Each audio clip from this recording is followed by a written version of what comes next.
Palang maga po sa inyong lahat mga sir, mga madam. Ako po ay nagbabalik ang inyong lingkod, Agent Joel. So meron ko tinitignan dito, house and lot, pero dito tayo sa likod. Nasa ano ito, 700 square meter mahigit. Ito po yung daan sa likod. Parang back to back road to kaya na may nakaabang na gate na ano dito, space para pasukan. Tapos ito malawang pa yung space, yung pwede pa ito ng kahit dalawang bahay, pwede pa. May mga tanim na saging, mangga, tapos nyog. Mayroon ding ano. So nakabakod tong area. Ito na lang yung walang bakod kasi possible pwede kasing dumaan dito.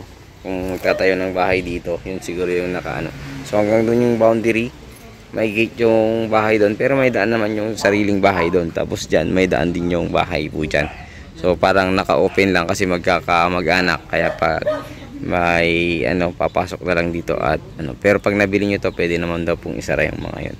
So pansamantala lang yung mga nadaanan po ng mga kamag-anak. So ito yung mga tanim dito. Maluwang, napakaluwang ng space. Ayan, dito sa likod. Ayan yung sa pwedeng daanan. At dito papunta doon. So tingnan natin yung loob. May 4 na kwarto ito. Nakapangalan sa seller. Buhay na buhay. Wala pong state tax. Ayan yung bahay. Ayan. Tapos kasama daw mga aso. May iwan mga aso, kuya? Kasama pati asong to? Ay, kala ko kasama yan. Nagulat pa ako. Yung askal lang daw pong maiwan. Ito. Hanggang ganyan yung boundary. Pero huwag kayong mag-alala, yung bahay na yan, nakatapat din sa barangay road. So, pwede siyang maggawa ng daan yun. May gate siya dyan. Pero ito kasi, daan lang nila pag mayroon silang occasion or usapan. Dito, yung bahay. So, hanggang doon din doon. Daming alagang aso. May iwan daw yung mga yan. Pero kung gusto mong ipamigay na lang sa mga kapitbahay mo, pwede naman po. So, papasok tayo. Tingnan natin. May deep well. Ano to kaya, may nawasa na rin tao? O deep well lang? Maliban sa gripo, may nawasa, no? Maliban sa gripo, may nawasa. So, pasukin natin yung loob. Mamaya na lang sa harap. Punta tayo doon mamaya.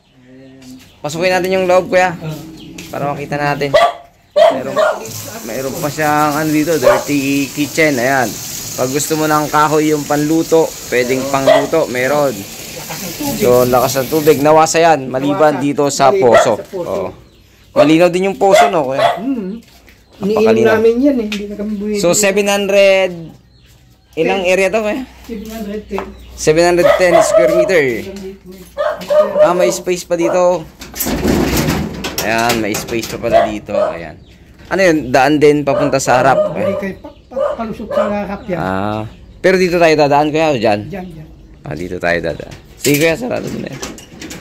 So, ayun, napakaluwang ko po. Kahit ilang dalawang bahay pa dyan sa likod, pwede pa. Kahit 3. Kasi may daan doon, may daan din dito sa harap. Ayan, napakaluwang. So, saan tayo dadaan, kuya? Sa harap. Sa harap. Ayan, may mga saging. Ano yung saging mo, kuya? Saba? Saba. Maganda yan, mga saba. Native pala, native. So, ang unang ano po, ipapagawa mo dito ay magpapalit ka ng bubida. Ayan, Talang. pero ano lang yan, konti lang yan. Ano lang, sorry. kami lang yan. Ito ang Ito yung kusina. Ay, CR. Ito, pakalawang ng CR. Ayan. Papakaganda po. Kunting ano lang to. Repair. Repair lang. Oo. Ito yung kusina. Meron siyang parang anong tawag dito? Counter. Ayan.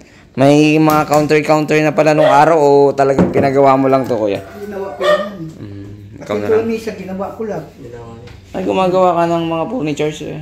Nung hindi pa ako nagkasakit. Okay. Ito yung unang kwarto. Unang kwarto. Ayan. So, konting ano lang po ito mga kung gusto mong maging maayos. Maganda yun, mga 100 yung sobra na eh. Tapos, pwede namang maglagay ng aircon dyan. Split type. Pwede. Pwede mo namang palitan yung bintana ng window.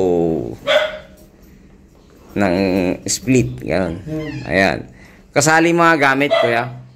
O may Pag-uusap yan. sa pag-uusap. Sa mga gamit, pag-uusapan na lang. 6M, baka pwede na siguro Sa kasama. 6 million, pwede nang kasama lahat. Pero negotiable, capital gain tax, pag-uusapan na lang. Tapos dalawa dito sa baba, dalawa sa taas, no? Oo. Ito yung vendor nila sa harap. Ayan. Oo. Yan ang bodega. May budiga pa pala dito, may Yan yung bodega. palusot doon. Ito. Lulusot dun sa, sa gilid. Oh. Oo, Ito yung vendor nila. Ito yung harap. Mamaya pupuntahan ko yan. Yun yung gate. Ayan. Pwedeng pumasok ang sasakyan, kaya wala pong problema. So, maluwang-luwang. May avocado pa pala sa harap. So, taas. 710 square meter. Sa taas tayo. Ayan, si tatay mismo nagsasabi walang patong yan. 6 million. Wala. Negotiable. Capital gain tax pag-usapan daw ninyo. Kasi wala si boss. Wala si big boss. Si tatay lang nandito. Si Mrs. daw ang big boss. Oo, yun ang pinaka-big boss. Ito yung isang kwarto. Ayan. So makikita nyo yung hardiplex lang palit mo dyan. Pwede na. Or pinturano. Pwede naman. Pinturahan lang yun. Natulungan yan. Oh. May Marin yan eh. Apo. Pero mas maganda palitan mo ng hardiplex tayo para Ay, Hindi, nakalak to, no? Mabigat. nakalak. Oh, pero maganda yun. Oo. Sa ngayon, para iwas siya ng kahit mabasa, hindi siya maggaganyan. Ito, May mga higaan na yan. wood tiles pala to. Kasama na itong mga higaan. Si Aryan. May CR pa sa taas. So, mayroon ding dito sa baba, parang balcony. Oh, terrace. Oh. Terrace yan. Parang balcony. May balcony din dyan, no? Kaya, tay. Pwede din. Oh, may balcony din dyan. Tapos ito, CR pala to. Hindi ko nakita kanina. May CR din sa taas. Ayan, maluwang din yung CR sa taas. May shower. Lakas ang tubig Ayan. yan. 6 million. Negotiable. So, sa mga gamit, pag-usapan. Tapos, sa capital gain tax, pag-usapan din.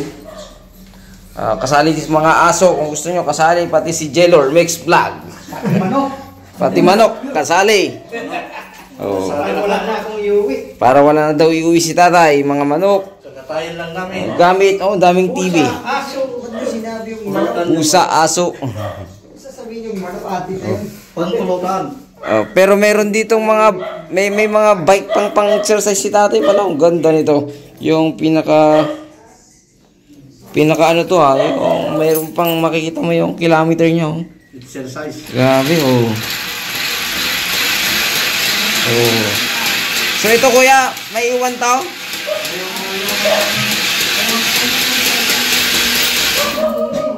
Mayroon pa siyang speed. Ayan. So ulitin ko, ito ay 710 square meter.